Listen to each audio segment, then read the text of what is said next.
पारिस्थितिकी एवं पर्यावरण। पारिस्थितिकी के जनक पी ओदुम हैं। पारिस्थितिकी नाम हेक्ले ने दिया था। पारिस्थितिकी तंत्र नाम टेस्ले ने दिया था। पारिस्थितिकी तंत्र के घटक जैविक घटक तथा अजैविक घटक। जैविक घटक जंतु, पेड़ पौधे तथा सूक्ष्म जीव। अजैविक घटक ताप, दाब, हवा, मृदा, आर्द्रता। जनसंख्या एक जाति के जीवों को रखा जाता है। और समुदाय में सभी प्रकार के जीवों को एक साथ रखा जाता है। पारिस्थितिकी तंत्र कृत्रिम व प्राकृतिक दोनों होते हैं, बड़े तथा छोटे दोनों होते हैं। जैवमंडल आकार की सबसे छोटी इकाई पारिस्थितिकी तंत्र है। सूर्य के प्रकाश से अल्ट्रावायलेट किरणें आती है। प्रकाश किरणों को बादलों से टकराकर लौट जाना अल्यूडो इफेक्ट कहलाता है। ग्रीन हाउस गैसों को कम करने के लिए क्योटो प्रोटोकॉल 1997 में जापान में हुआ था। ग्रीन हाउस गैसों को कम करने हेतु जापान में हुआ था।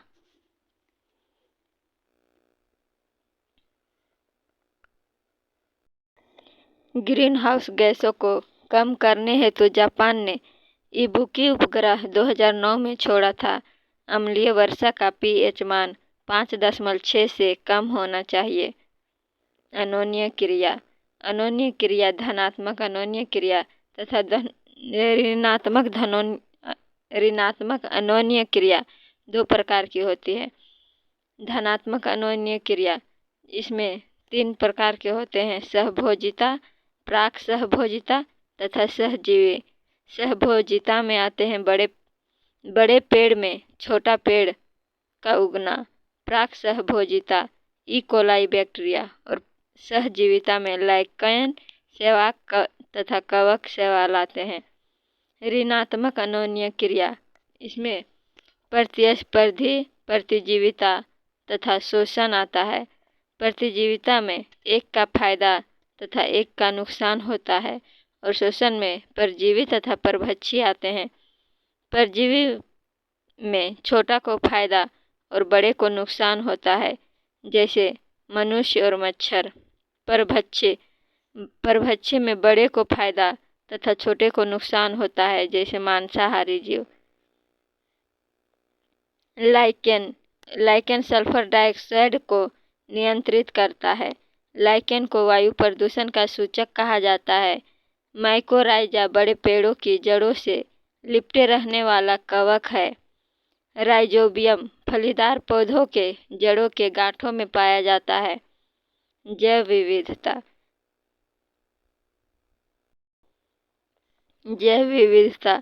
W.G. रोजेन ने 1985 में अलग अलग जाति के जीवों को एक समूह में रखा, उसे जैव विविधता कहते हैं। W.G. रोजेन के अनुसार अलग अलग जाति के जीवों को एक समूह में रखा जाता है तो उसे जैव विविधता कहते हैं। एडवर्ड विल्सन ने जैव विविधता का सर्वाधिक प्रचार प्रसार किया। व्हिटकर ने जैव विविधता मापन को 3 भागों में विभक्त किया है: अल्फा, बीटा तथा गामा। अल्फा में किसी एक क्षेत्र में उपस्थित टोटल जातीय विविधता कितनी है यह देखा जाता है, जबकि बीटा में किसी 2 क्षेत्रों में उपस्थित टोटल जातीय विविधता कितनी है यह देखा जाता है, तथा गामा में सभी क्षेत्रों में उपस्थित टोटल जातीय विविधता कितनी है यह बताया जाता है। गामा में हॉटस्पॉट 1988 में मेयर द्वारा कुछ शर्तें बताई गई थी कि हॉटस्पॉट की क्या शर्तें हैं। हॉटस्पॉट के लिए विश्व के सभी वनस्पति प्रजाति के 0.5% प्रजाति पाई जानी चाहिए। जिस स्थान को हॉटस्पॉट घोषित किया जाना है उस जगह में विश्व के सभी वनस्पति प्रजाति के 0.5% प्रजाति पाई जानी चाहिए और 75% प्रजाति विलुप्त होनी चाहिए।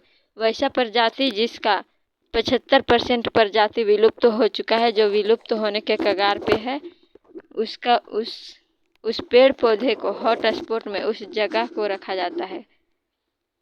भारत में 4 हॉटस्पॉट हैं और विश्व में 36।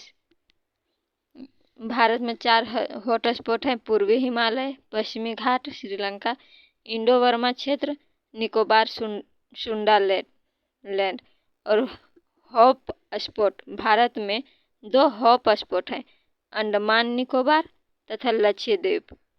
पोषक खाद्य श्रृंखला। पोषक उत्पादक पेड़ पौधे।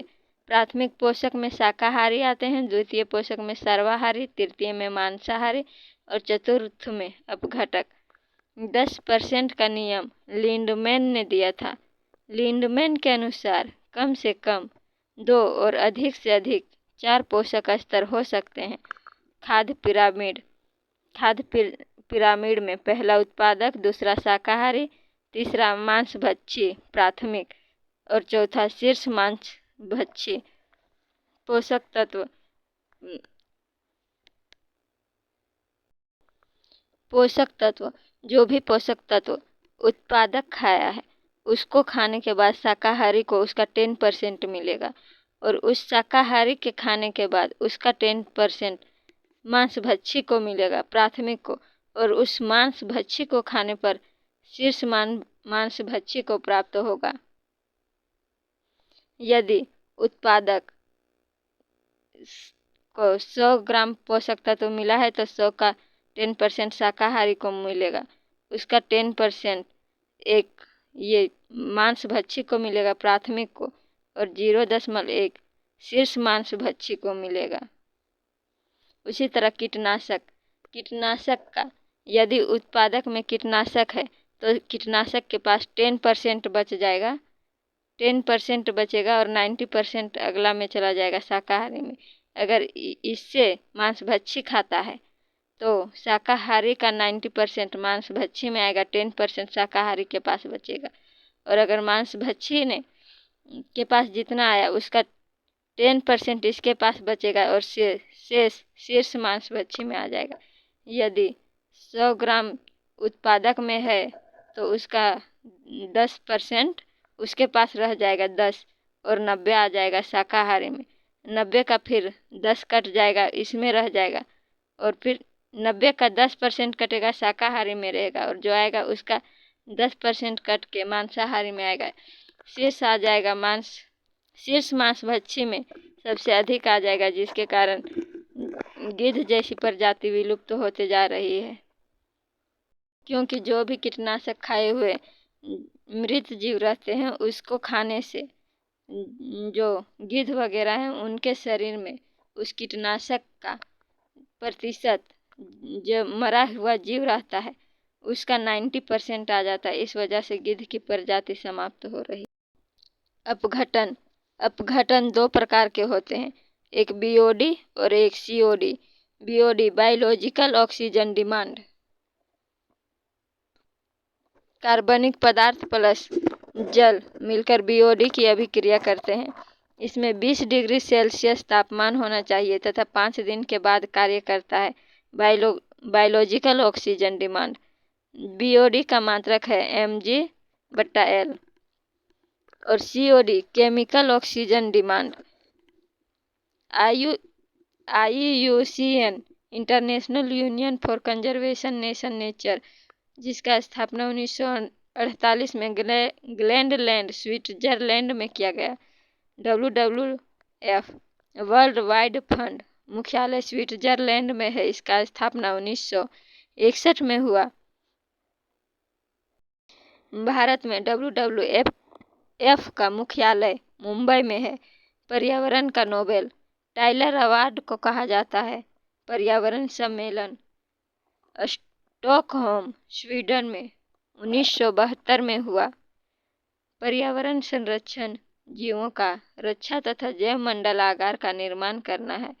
UNEP union nation environment programme, जिसकी स्थापना 5 जून 1973 को हुआ। रियो सम्मेलन या पर्यावरण विकास सम्मेलन 1992 में हुआ। जैव विविधता प्राधिकरण चेन्नई में है। जलवायु परिवर्तन से संबंधित UNFCCC 1994 में स्थापित किया गया। United nation framework on conservation of climate change. COP COP conference of party. पहला COP 1 का बैठक बर्लिन में 1995 में हुआ। COP 25 2019 में मैड्रिड में हुआ। COP 26 UK ग्लासगो में हुआ तथा COP 27 2022 में मिस्र में हुआ।